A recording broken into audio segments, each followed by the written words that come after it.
Bonjour, je suis Louis-François Bouchard, CTO et cofondateur de TowardsAI, mon entreprise où est-ce qu'on crée des produits pour nos clients, mais aussi des formations, autant pour nos clients qu'en ligne sur la plateforme TowardsAI Academy. Dans cette présentation, je veux partager comment est-ce que nous, à TowardsAI, on décide pour nos clients si on travaille avec des agents, des workflows, des outils, peu importe comment on fait nos décisions dans cette ère agentique où est-ce que justement tout le monde vante un peu les systèmes agentique ou multi-agent. Donc, dans la présentation, je vais commencer en parlant un peu des AI engineers ou des ingénieurs IA ou comme on les appelle ici, les intégrateurs IA et le problème autour de cet espace-là.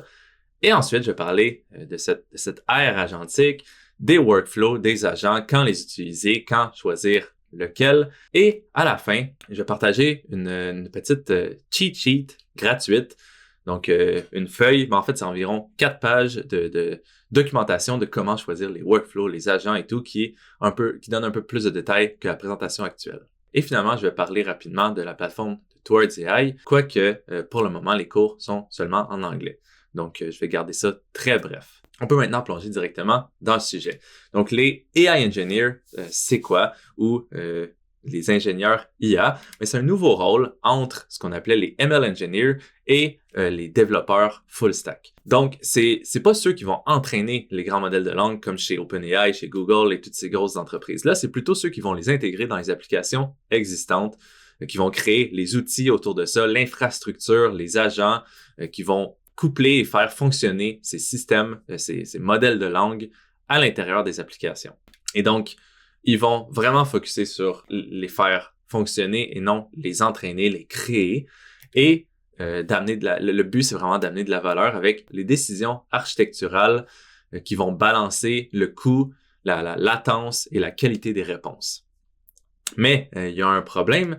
En gros, c'est que pour les AI engineers, chaque décision est gouvernée par des contraintes du monde réel, puisque ces grands modèles de langue-là peuvent coûter très cher par tâche, selon le modèle qu'on utilise ou le système qu'on utilise. Si on utilise plusieurs agents, ça peut vraiment aller d'un côté ou de l'autre de la charte de coût. On peut avoir des demandes de latence qui sont autant real-time, temps réel, que le délai est correct, ou on doit même devoir batcher des réponses, donc les envoyer en même temps pour que ce soit plus efficace. On a une certaine qualité à respecter, sinon personne ne va utiliser notre application, puisqu'un chatbot qui est nul est très frustrant. Et il y a des nouvelles contraintes de sécurité de données qu'on doit respecter dans beaucoup de cas, surtout en français, donc autant que ce soit ici au Québec, au Canada, que en France ou ailleurs, comparé à certains autres pays comme les États-Unis, que c'est un peu plus lousse. Heureusement, on a à notre disposition tout ce qu'on appelle le AI Engineering Stack ou la stack technique des AI Engineers, qui est en fait la possibilité de travailler avec le contexte des modèles, les outils, l'orchestration, ce qu'on appelle maintenant le reasoning ou le raisonnement avec les nouveaux modèles maintenant qui peuvent faire ça et construire des évaluations pour mesurer le tout. Et en gros, il y a ce que j'appelle un slider d'autonomie où est-ce que on peut aller en tant qu'ingénieur IA quand on crée une application de quelque chose de super basique comme un simple prompt à des systèmes de plus en plus avancés au niveau autonomie, où est-ce qu'ils vont prendre eux-mêmes leurs propres décisions. Donc, un système prompt, quand on fait un prompt avec un LLM, c'est nous qui avons le plus de contrôle. On va dire tout ce qu'on veut dans le prompt et le modèle va juste répondre. Ensuite, on peut créer des workflows qui sont plus avancés, des agents ou même plusieurs agents, où est-ce que là, ça sera beaucoup plus autonome et on va en fait travailler dans ce slider-là d'autonomie selon notre tâche, selon nos problèmes.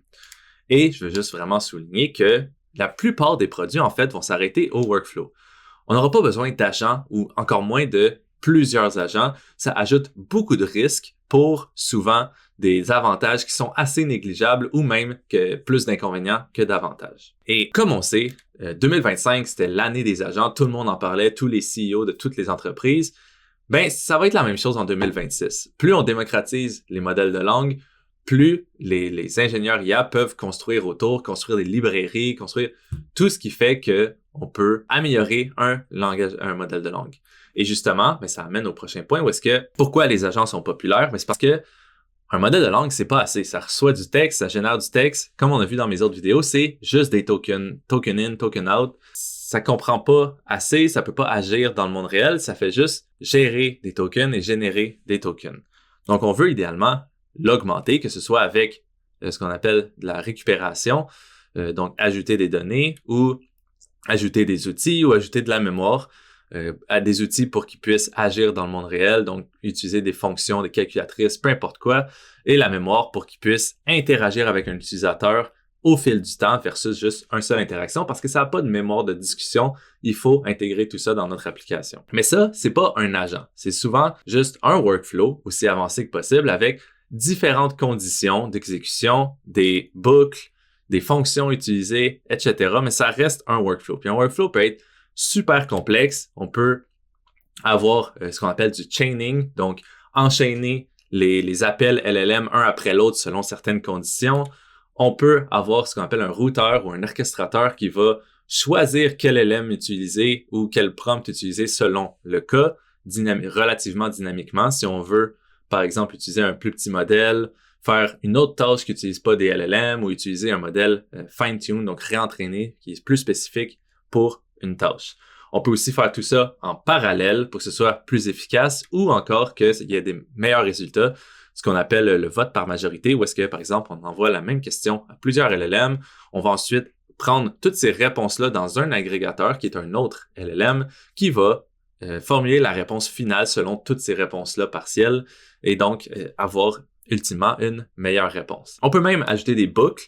Donc ici, c'est une boucle, un exemple de générateur et validateur ou evaluator dans ce cas-là, qui va, dans le fond, automatiquement s'améliorer en boucle jusqu'à temps que la réponse soit acceptée selon des critères qu'on prédéfinit. Mais tout ça, ça reste des workflows. Ça reste des étapes qu'on ajoute, qu'on va hardcode, qu'on va nous-mêmes implémenter dans l'application et les LLM seront juste des outils dans ce cas-là. Donc, c'est quand que ça devient agentique, un agent ou plusieurs agents. Mais c'est quand ça évolue dans un environnement. Dans ce cas-là, évoluer dans un environnement, ça veut simplement dire que l'agent peut planifier selon un but. On va juste lui donner « achète-moi un ordinateur » par exemple. Et là, il va se faire un plan. Bon, je dois acheter cette pièce-là, cette pièce-là, cette pièce-là, etc. Je dois aller sur ce site-là pour celle-là, sur cet autre site pour celle-là, et acheter toutes les pièces avec le meilleur prix selon les spécifications que mon utilisateur veut. Et là, on va confirmer avec l'utilisateur ce qu'il veut, etc. Et ça doit agir dans l'environnement. Ici, l'environnement, ça peut être n'importe quoi. Ça peut être une base de données, une base de programmation, un code base, ou encore, ça peut être Internet, comme dans l'exemple que je viens de mentionner. Et le plus important, c'est que l'agent peut adapter ses réponses selon ce qu'il voit dans l'environnement. Donc, par exemple, dans l'achat d'ordinateur, si le site va en ligne pour acheter des pièces et il a prévu ouvrir le site, cliquer sur la pièce, cliquer acheter et la mettre dans le panier, etc. Mais si quand il ouvre le site, il y a un pop-up qui sort, une fenêtre qui n'était pas attendue, ben il doit pouvoir la fermer. Il ne faut pas qu'il bug et qu'il plante là. Donc, il modifierait son plan pour fermer la page et ensuite pouvoir continuer son exécution. Donc ici, ce serait beaucoup plus dynamique qu'un workflow ou qu'une recette, dans le fond, qui est étape par étape, parce qu'il y aurait plus de flexibilité s'il y a quelque chose d'inattendu qui arrive, comme un pop-up. Et évidemment, comme j'ai mentionné, on veut avoir un humain qui va s'assurer que tout se passe bien. Ici, c'est surtout quand on fait le plan, par exemple, pour l'ordinateur, on va avoir un plan de toutes les pièces à acheter. Ben, on veut s'assurer avec l'humain que c'est bien les bonnes pièces que la personne voudrait, que ça va. Puis ensuite, on peut exécuter le plan. Donc, c'est vraiment important d'avoir cet humain-là à des tâches qui sont plus sérieuses ou plus risquées. Donc, quand est-ce qu'on veut utiliser ces agents-là? Ben, typiquement, on veut toujours utiliser la solution la plus simple possible. Si c'est juste un prompt, ben, ça sera juste un prompt, c'est parfait, ça brisera jamais ou presque jamais. C'est idéal. Et sinon, ben on veut suivre le processus classique de on teste avec des prompts. Ensuite, on ajoute ce qui semble pas marcher. Si ça a besoin de plus de données de ton entreprise ou du client, on y donne avec quelque chose comme de la génération augmentée par récupération, donc du RAG. Ou sinon, s'il y a besoin d'exécuter du code, etc., on l'ajoute en tant qu'outil. Ou s'il y a besoin d'un meilleur modèle pour un domaine spécifique, on peut faire du fine-tuning, donc du réentraînement. Et c'est ici que l'agent peut être considéré, c'est quand on a des problèmes qui demandent plus que ça. Donc, qui demandent, par exemple, plus de variabilité avec les outils, donc plus de flexibilité quand utiliser l'outil selon certaines conditions qui sont un peu floues, ou encore quand on a besoin d'autonomie dans la prise de décision, parce que c'est là que les agents Excel versus un workflow c'est nous qui va tout décider. Ou encore quand le problème est trop complexe avec c'est pas nécessairement juste des étapes assez simples, c'est plutôt des étapes flexibles qu'on n'est pas sûr qu'est-ce qu'on va faire à l'avance. Ou encore quand on a plus de budget parce que ça coûte plus cher, plus on ajoute d'agents, puisqu'ils vont souvent avoir des boucles de vérification pour s'assurer que tout est beau, ils vont gaspiller plus de tokens, etc. Et finalement, si on ne sait pas exactement le style de réponse que l'utilisateur veut, si ça dépend de l'interaction et tout, on veut quelque chose de plus flexible qui est souvent agentique. Et il y a une slide que j'aime beaucoup de Anthropic qui est celle-ci, si vous devez créer un agent ou non. En gros, c'est si la tâche est assez complexe, si elle a de la valeur parce que ça coûte cher des agents et si elle est faisable, un agent, ça peut être un bon choix. Et la plus importante ici, c'est si le coût de l'erreur ou de la découverte, de l'exploration est assez faible. Donc, qu'est-ce que ça veut dire? Ça, c'est que si, dans le cas de notre ordinateur, d'aller acheter des pièces de notre ordinateur, mais s'il se trompe de GPU et achète un GPU à 10 000 plutôt qu'à 2 000, le coût de l'erreur est assez élevé. Versus, si on prend un agent de programmation, donc un coding agent comme Cloud Code ou comme Cursor, ici, si l'agent fait de la programmation pour vous, typiquement, avant de mettre le code en production, il y aura un humain qui va regarder le code et s'assurer que tout est beau. Donc, s'il y a une erreur, c'est pas très grave, on le réexécute et on le demande de l'arranger. Donc ici, le coût est très faible et ça fait un bon cas d'usage pour un agent de programmation dans ce cas-là. Mais il y a beaucoup de tâches que le coût de l'erreur est très élevé et là, ça vaut pas la peine d'avoir des agents. Et donc, on parle d'agents depuis tantôt, mais qu'est-ce que c'est exactement? Selon la communauté, c'est encore un peu flou, il y a plein de définitions, mais celle que j'aime le mieux, qui est la plus simple, c'est celle de OpenAI qui dit qu'un agent, c'est un modèle avec des instructions, des outils et ce qu'il appelle un runtime, et dans le fond, c'est la même chose que l'environnement ici.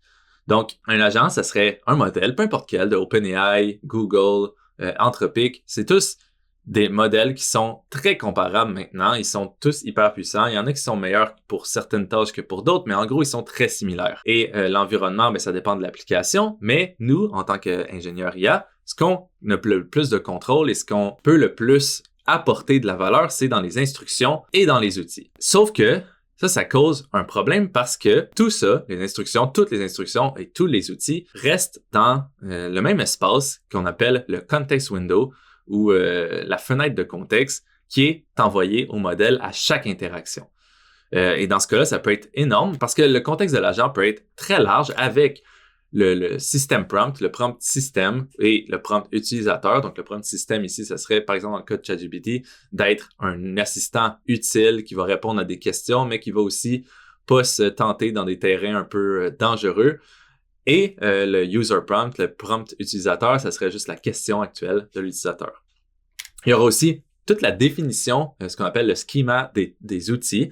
Donc, ici, ça va être comment utiliser les outils, quelles variables envoyer, qu'est-ce qu'il va recevoir après cet outil-là, comment il fonctionne, des exemples de comment l'utiliser. Ça peut être très long pour chaque outil. Donc, si on a beaucoup d'outils, beaucoup de fonctions possibles qu'on veut utiliser, ça va remplir notre contexte. Pareillement, on peut avoir des exemples de comment faire la tâche pour aider le modèle, ce qui est prouvé comme étant vraiment efficace. On peut avoir des données qu'on a récupérées, que ce soit de notre utilisateur ou de notre entreprise pour mieux répondre aux questions des utilisateurs. Et on peut même avoir une conversation entière avec un utilisateur parce que les modèles n'ont pas de mémoire et donc on doit leur renvoyer les messages pour qu'ils soient au courant des messages précédents. Donc, au fil du temps, le contexte peut devenir très grand et ça, c'est un problème parce que on sait déjà que plus le contexte grandit à chaque étape, plus la performance va dégrader. Ça s'appelle le context rot. Et en gros, c'est vraiment juste ça, c'est que même si les modèles sont entraînés jusqu'à 1 million de tokens de context window, les performances se dégradent bien avant ça. Autour de 100 000 tokens, on commence à avoir des petites défaillances. Et ça, c'est surtout pour deux aspects, parce que, premièrement, plus on ajoute de contexte, plus il y a de bruit qui va mélanger le modèle, mais aussi à cause du problème appelé Lost in the Middle, où est-ce que, dans le fond, les informations au milieu du prompt vont parfois se faire ignorer. Des fois, c'est pas au milieu, c'est plus aux 3/4, à la fin, peu importe. En gros, c'est parce que la façon qu'on entraîne les modèles pour des grands contextes, c'est qu'on va, par exemple, envoyer un livre au complet, insérer un fait aléatoire dans le livre et demander de le retrouver. Puis ça, c'est pas idéal parce qu'en gros, on n'utilise pas le livre au complet pour comprendre la question puis pour y répondre. On va juste essayer de trouver le fait qu'on a inséré dans le livre, qui est différent du reste du corpus. Dans l'idéal, on n'aurait pas ça, on aurait plutôt une question à propos du livre, du genre dis-moi tout ce que tu connais à propos de Georges, un personnage du livre. Et là, le modèle va devoir comprendre la page 10, la page 100, la page 1000, la page 500 et tout mettre les informations ensemble pour comprendre Georges au mieux possible. Mais construire un gros dataset qui ressemble à ça coûterait extrêmement cher et il n'y en a pas assez actuellement pour pouvoir permettre d'entraîner des modèles de cette façon-là. Donc, on utilise le petit détournement d'insérer des faits dans des gros documents, ce qui fait que la compréhension d'un grand contexte n'est pas optimale. Donc, on veut vraiment apprendre, en tant qu'ingénieur IA, à gérer ce budget de contexte-là qu'on a. Avec une seule règle simple, c'est de le garder le plus concis et utile possible.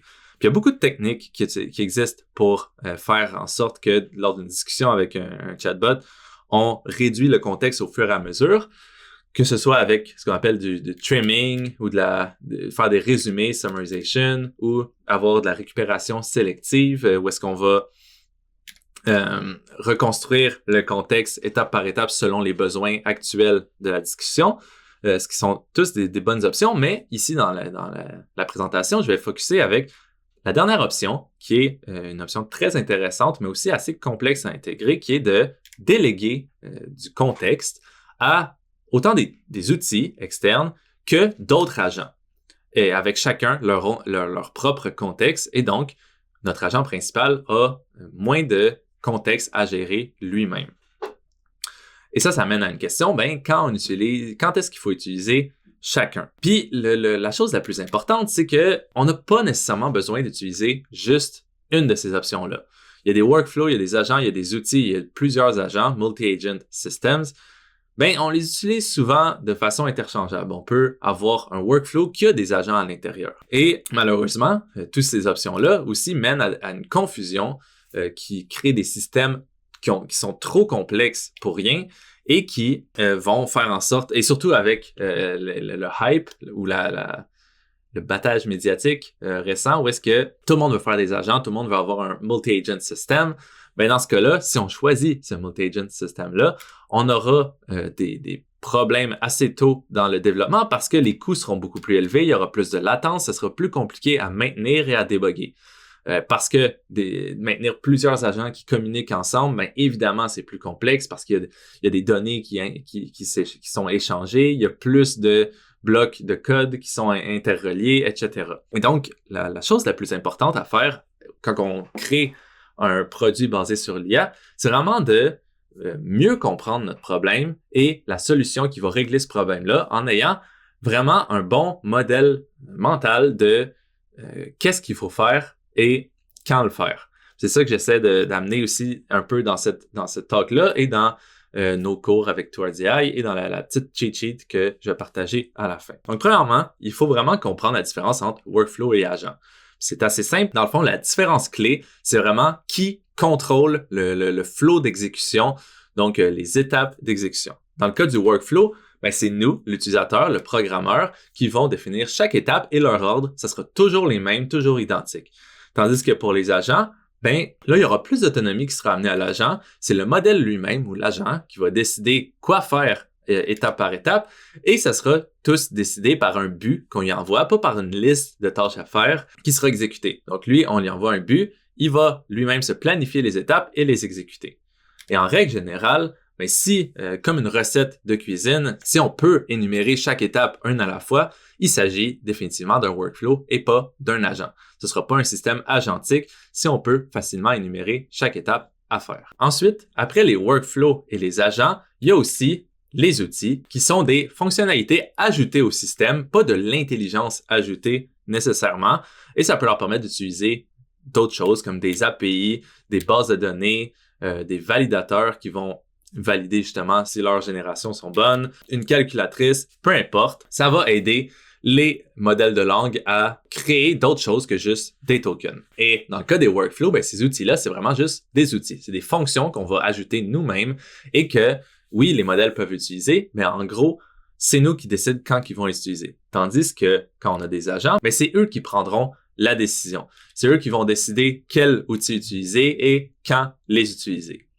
Et ici, une erreur classique, c'est de penser que un modèle qui utilise 10 API ou 10 outils différents, ben c'est un système multi-agent, puis on est super avancé, notre application est hyper complexe.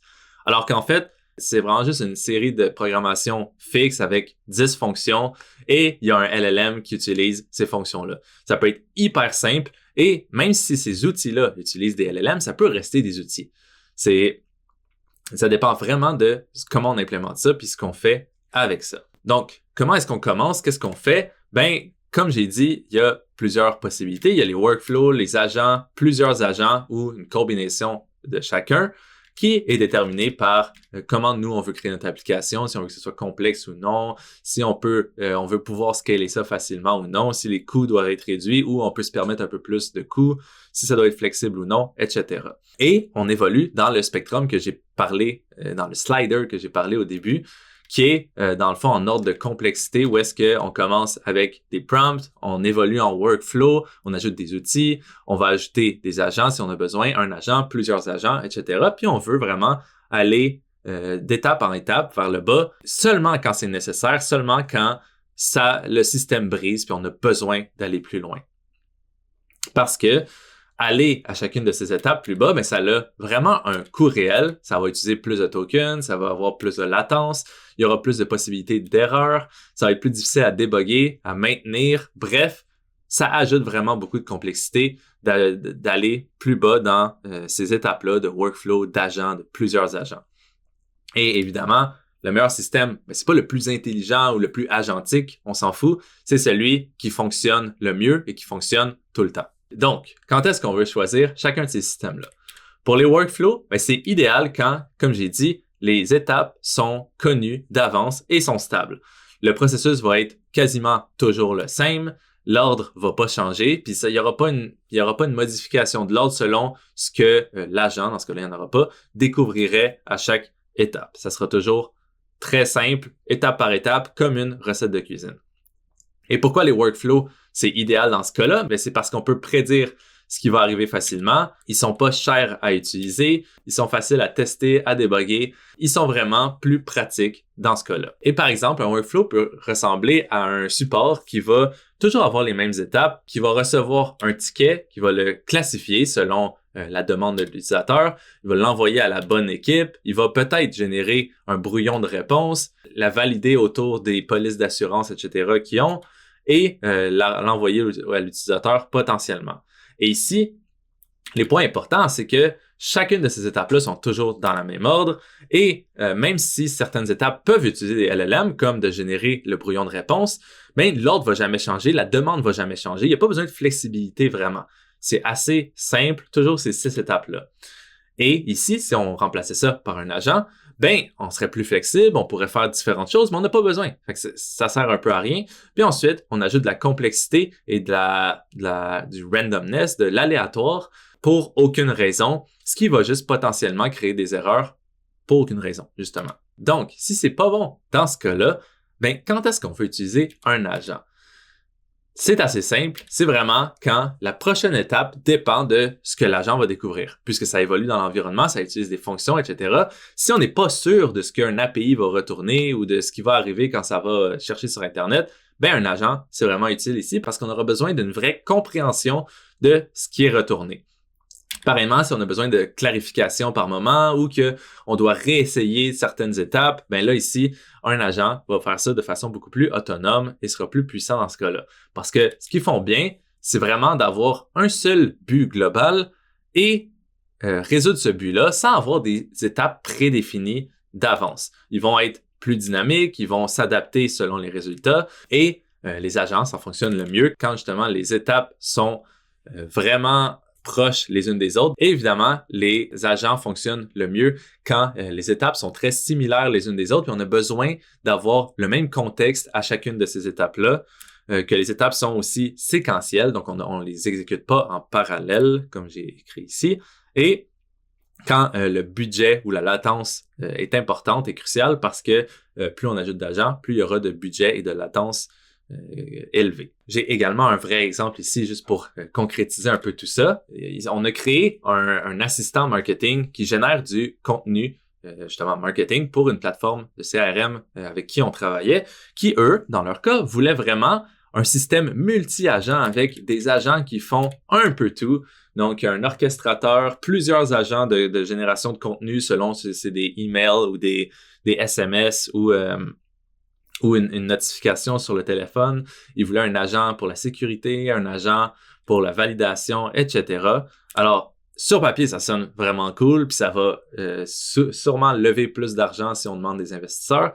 Sauf qu'en réalité, il y a beaucoup plus de complexité et de duplication de code. Il y a plein de problèmes qu'on va amener en créant ça. Ça va être beaucoup plus difficile à créer, beaucoup plus difficile à maintenir et à scaler.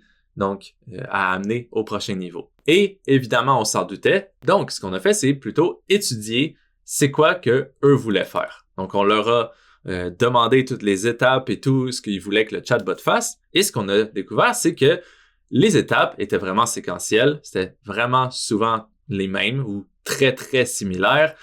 Et le but, c'était tout le temps de générer du contenu marketing, peu importe sous le format, là, c'est juste le format final qui va changer, mais finalement, ce sera toujours du contenu marketing. Et donc, le contexte est toujours utile. On veut toujours avoir accès au contexte global. Et donc, séparer ce système-là en plusieurs agents, ça pouvait créer des problèmes, ce qu'on appelle comme des silos d'information, où est-ce que on perd du contexte à avoir plusieurs agents parce que le contexte est divisé en agents qui vont chacun faire leur tâche.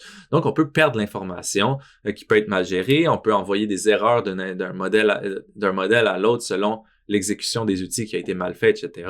Donc, ça peut être juste problématique d'avoir plus d'agents pour rien. Et ce qu'on avait, c'était un flow qui était toujours pareil. On planifie, on va récupérer de l'information si on a besoin, on va générer le contenu marketing à envoyer, on va le valider, puis on va l'arranger, puis l'envoyer finalement. Donc, c'était toujours le même processus. Et ici, ce qui nous rend la tâche assez simple, c'est vraiment plus un workflow avec certaines portions agentiques. Donc, on a décidé d'aller avec un agent qui a accès à des outils pour déléguer le contexte de façon efficace selon le cas. Et le reste des étapes, c'est vraiment dans un workflow un peu plus précis, étape par étape. Et ici, on a choisi des outils parce que les outils peuvent être un peu comme nos experts spécialisés. On aura l'agent, qui est un peu plus général, qui va utiliser des outils qui peuvent avoir leur propre prompt, leur propre validation et même leur propre LLM. Ils peuvent appeler des LLM ou envoyer des prompts à des LLM et avoir des réponses. Ça peut tout de même rester un outil et non un autre agent.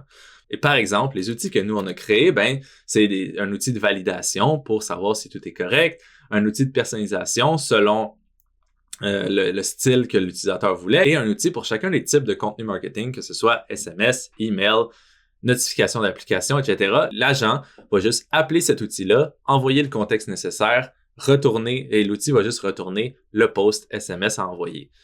Et donc, ça nous fait un système qui a les outils qui sont les spécialistes, mais il y aura un seul système qui va prendre la décision, qui est notre agent, avec toujours le contexte global, ce qui était dans notre cas parfait parce qu'on n'avait pas trop d'outils, on avait 8 outils environ, donc c'est pas trop de contexte, tout va bien.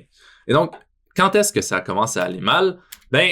En pratique, justement, chacun de ces outils-là qu'on ajoute, ça va ajouter le nom de l'outil, la description de l'outil, comment l'utiliser, le schema, qu'est-ce qu'il va retourner, envoyer, des exemples de comment l'utiliser, etc. Ça prend beaucoup de place dans le contexte. Et donc, la limite environ pour un agent, pour que ça fonctionne bien, c'est entre 10 et 20 outils.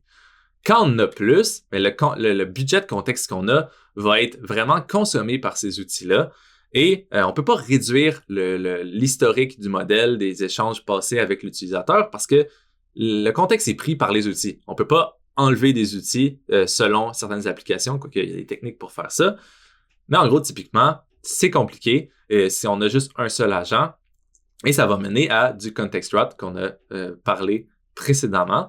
Donc, idéalement, on voudrait séparer ça, ces outils-là en différents agents. Et donc, c'est là qu'on irait avec un système multi-agent.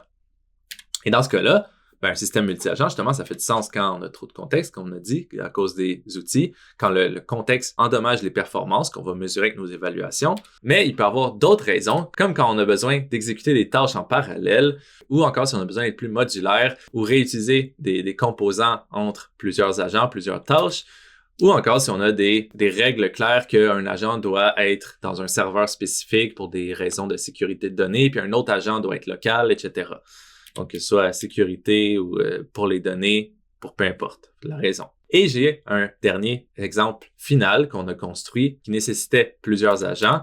Ici, c'est notre système de génération d'articles qui a comme but de recevoir un sujet, aller faire un deep research en ligne, pareil comme les outils de deep research sur OpenAI ou Perplexity, qui va chercher tout à propos d'un sujet et le digérer dans un document qui va ensuite l'utiliser pour créer une leçon technique vraiment détaillée, une leçon de cours ou un article vraiment détaillé, expliquant avec du code, des images et tout, c'est quoi ce sujet-là.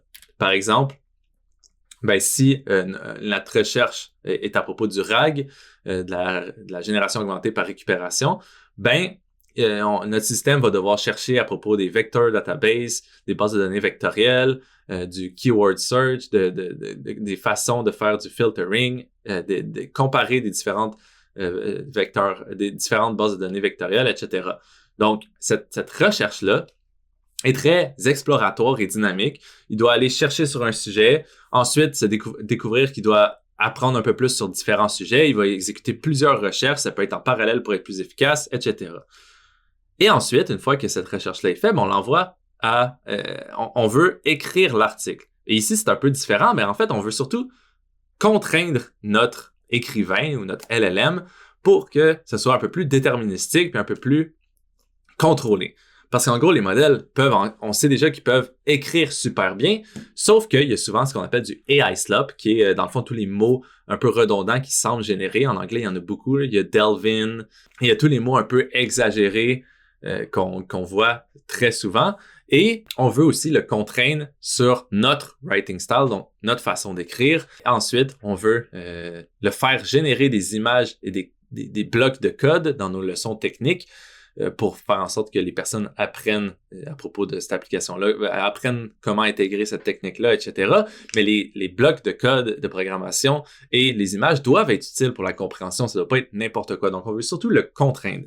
Ça donne vraiment un système multi-agent parce que la recherche et l'écriture nécessitent deux approches vraiment différentes. Et donc, on aura évidemment un agent de recherche, un agent pour l'écriture, où est-ce que chacun aura accès à différents outils. Donc, rapidement, ça ressemblait à ça pour notre agent de recherche, où est-ce qu'il va faire de la recherche, il va lire, il va pivoter, il va itérer avec l'humain, puis ensuite, il va produire son document de recherche. Tandis que l'écrivain, lui, va suivre des guides de style stricts, il va suivre une structure stricte dans l'écriture, il va avoir des boucles de validation autonome pour s'assurer que tout est beau quand il écrit, que c'est clair. Et là, rapidement, c'est pas utile ici, mais les deux agents vont communiquer ensemble avec un document, etc. Et assez important ici, le style de communication avec l'utilisateur est présent dans chacun des agents, mais totalement différent. Avec l'agent de recherche, on va itérer avec l'humain à chaque recherche puis confirmer avant d'exécuter pour sauver du temps et des coûts. Tandis qu'avec l'écrivain, on a vu qu'il peut itérer lui-même puis on peut agir en tant qu'éditeur seulement à la fin. Ça fonctionne très bien. Donc, c'est vraiment un processus différent. C'est pour ça qu'on a séparé ça en deux agents. Et pour aller un peu plus précis, voici à quoi ressemblait l'agent de recherche. On avait ce qu'on appelle un orchestrateur ou un lead agent, un agent en tête, qui va avoir accès à des outils et à d'autres agents. Donc, par exemple, il y aura accès à des agents de recherche qui vont effectuer des recherches en parallèle si besoin. Il y a accès à une mémoire pour écrire, enlever, puis noter tout ce qu'il trouve, etc. Et ça permet d'éviter que tout le monde se parle, qui peut causer des problèmes. Et donc, on préfère surtout avoir un orchestrateur, des agents qu'on appelle des workers, qui vont faire en sorte que c'est toujours très clair, très simple, les échanges sont planifiés, tout fonctionne plus facilement. Puis ça, c'est vraiment avec le but de à garder le contexte global dans un seul agent, notre agent de tête, notre orchestrateur, et donc de prévenir des information silos, des silos d'informations qu'on a discuté auparavant en passant d'un agent à l'autre parce que tout reste toujours dans l'agent principal et on va juste appeler les outils qui peuvent être des agents eux-mêmes aux besoins selon les tâches à effectuer. Et donc, ça réduit aussi les demandes de coordination puis toute la complexité de la programmation. Mais ça reste un système multi-agent qu'on appelle souvent un pattern d'orchestrateur worker, donc travailleur orchestrateur, qui est très utilisé dans le domaine. En passant, je peux en parler davantage dans une autre vidéo si jamais vous êtes curieux, mais ici, c'était juste vraiment une petite présentation sur les différentes options qu'on peut faire quand on approche un nouveau projet en IA. Donc, pour conclure rapidement, avant de conclure avec la cheat sheet qui a plus d'informations, mais la plupart des systèmes devraient être des workflows. Ensuite, dans beaucoup de cas, on va s'arrêter à un agent si vraiment on a besoin, mais encore là, ça peut ne pas être nécessaire. Et il y a vraiment peu d'entreprises ou peu de projets qui vont se rendre à vraiment avoir besoin de plusieurs agents et surtout pas dès le début. Comme j'ai dit, on veut toujours commencer le plus simple possible, prompt, workflow, un agent, plusieurs agents. Et il y a des raisons d'aller multi-agents, comme je l'ai dit, je vais les résumer ici. C'est vraiment quand on a des problèmes réels en ce moment, il y a trop de contexte, on a trop d'outils, peu importe ce que j'ai énuméré, et quand nos solutions actuelles ne fonctionnent pas. Et donc, il y avait beaucoup de contenu dans les 30 dernières minutes, et donc, on a créé avec TowardsAI une petite cheat sheet que vous pouvez retrouver sur mon site links.louisbouchard.ai. Et dans cette cheat sheet-là, qui est environ de 4 pages, on a vraiment énuméré toutes nos meilleures pratiques pour déterminer si on doit utiliser un workflow, un agent, plusieurs agents ou des outils, selon quel cas. Il y a des listes de questions à répondre selon votre application qui vont vous aider à déterminer ce que vous voulez faire, ce que vous devriez faire dans le cas actuel. Parce qu'il n'y a pas de one size fits all. On ne peut pas savoir à l'avance qu'est-ce qui va le mieux fonctionner. Il faut souvent le tester, mais un genre de cheat sheet comme ça va aider. Et ensuite, rapidement, nous, on donne des cours exactement pour ça, des formations qui sont vraiment optimisées pour l'industrie pour enseigner à prendre ces décisions-là. Évidemment, comme j'ai mentionné, pour le moment, les formations sont en anglais, donc c'est seulement pour si vous êtes à l'aise en anglais. Sinon, j'ose espérer qu'on va bientôt les sortir en français. On travaille là-dessus. Mais pour le moment, c'est vraiment en anglais. Il y a un seul cours qui est disponible en français que je vais mentionner sous peu. Très, très rapidement, nos cours, dans le fond, ont vraiment un focus sur être pratique, être bien représenté, l'industrie. On veut les mettre à jour constamment. Vous avez accès pour toujours.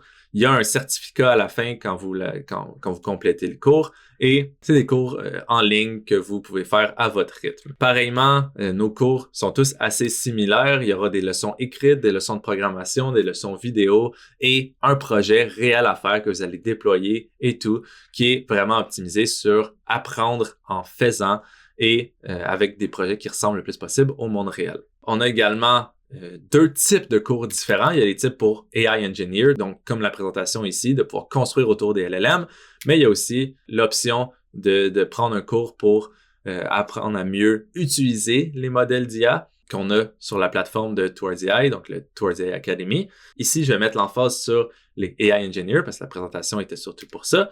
Où est-ce que, en gros, on a un cours principal qui s'appelle Full Stack AI Engineering, qui est un immense cours de plus de 60 heures qui va enseigner tout à propos de construire autour des LLM, mais on demande des connaissances de Python pour résoudre ça. Si vous n'en avez pas, on a un cours pour apprendre Python spécifiquement pour faire du AI Engineering. Donc, c'est vraiment un cours enseigné d'une nouvelle façon pour permettre de ne pas apprendre toutes les listes et les façons de trier et toutes les choses que moi j'ai appris quand j'étais à l'université ou avant, qui était surtout plus de la théorie que j'ai jamais utilisée par la suite. Ici, on enseigne vraiment tout ce qui est à savoir pour être un ingénieur IA ou un intégrateur IA. Et finalement, on a un cours de 10 heures de vidéo, dans le fond, qui est une version condensée du Full Stack AI Engineering Course, qui permet à, par exemple, un développeur senior de mieux comprendre les modèles de langue et comment les intégrer et les décisions à faire dans quel cas. Donc, c'est un peu comme cette présentation, mais pendant 10 heures. Et c'est ce cours-là qui est aussi en français. C'est sur mon site louisbouchard.ca. Si jamais vous êtes curieux et vous voudriez un cours spécifiquement en français, Sinon, continuez à regarder les vidéos sur la chaîne. Il y en a énormément qui s'en viennent. Et évidemment, on a des bundles qui combinent toutes ces offres. Tous nos cours ont une police de 30 jours de garantie qu'on va rembourser totalement si vous m'envoyez un courriel si vous n'êtes pas satisfait des cours. Et ici, pour la présentation, spécialement, vous pouvez utiliser le code agent_Louis pour avoir 20% de rabais sur les cours. Je vous rappelle qu'il y a la cheat sheet et tous mes réseaux sur links.louisbouchard.ai et évidemment, abonnez-vous à la chaîne pour des prochaines vidéos. En 2026, je compte faire au minimum une vidéo par semaine. Donc, on va travailler là-dessus. Je vais espérer suivre ça. Et j'espère que vous avez aimé cette présentation. C'est pas le format habituel des vidéos. D'habitude, c'est un peu plus animé, un peu plus court et différent. Mais si jamais vous avez apprécié ça, dites-le moi. On en a d'autres. J'en donne souvent en anglais, donc je peux parfaitement les donner en français également pour vous. Si jamais vous êtes intéressé, faites-le moi savoir dans les commentaires. Merci d'avoir regardé au complet. J'espère que c'était utile et je vous verrai dans la prochaine.